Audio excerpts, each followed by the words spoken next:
Sa loob ng plenaryo ng Kongreso, habang nagaganap ang seryosong talakayan, isang eksenang kakaiba ang nakunan. Isang kongresista ang may inilabas mula sa bulsa. Dahan-dahang inilapit sa ilong at ilang saglit pa, tila may bumuga ng hangin. Ang kuhang video ng pangyayari ay mabilis na kumalat sa social media. Marami ang agad na nag-assume, vape ito. May mga humihiling ng investigasyon, nagsulputan ng memes at ginamit ang issue laban sa kredibilidad ng nasasangkot. Ang ilang post ni Jesus Falsis ay nagturo sa pangyayari bilang paglabag sa patakaran sa Kongreso laban sa paninigarilyo at vaping. Binanggit din niya na kahit vaping na walang nikotina ay may kemikal, usok at maaaring may battery o aerosol generation. Sa mga sumunod na araw, naging mainit ang diskurso sa media. Tinukoy ng ilan na ang naturang ginamit ni Congressman ay tila lumalabag sa tuntunin ng House Section 98 na nagbabawal sa paninigarilyo sa plenaryo. Sinabi ni Falsis na kahit kung sasabihin na device ito, may posibilidad na ito ay saklaw ng regulasyon sa vape o mga non-nicotine aerosol products ayon sa RA 11900.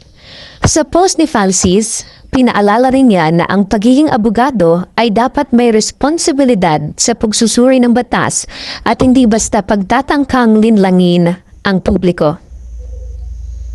Matapos lumabas ang buong video mula sa opisina ng congressman, malinaw na ang hawak niya ay hindi vape. Walang usok, walang battery, walang chemical na pagbabago. Ito ay isang Breath Easy Inhaler, isang natural breathing aid na ginamit para sa tamang paghinga at pagpapakalma. Ayon sa staff, nahirapan ng kongresista sa haba at init ng sesyon. Ginamit niya ang kanyang personal inhaler para huminga ng mas maayos. Ayon sa paglilinaw, ang Breath Easy ay walang usok, walang chemical, additives at hindi ginawa para sa bisyo. Pagkatapos ng paglilinaw, unti-unting nagbago ang reaksyon ng marami. Ang ilan ay nagsabing nadala lang sa assumptions. Ang iba'y humiling ng mas maingat na paggamit ng social media. Dahil sa iskandalo, dadagdagan ang interes sa Breath Easy Inhaler. Maraming naghahanap sa butika. Mula sa isang viral clip, lumitaw ang aral. Huwag agad magusga. Kahit na may nakitang hinihit-hit, hindi nangangahulugan na vape yun. Sa panahon ngayon, kailangang suriin ang buong tala, pati ang posibilidad ng pagkakamali sa pag-intindi.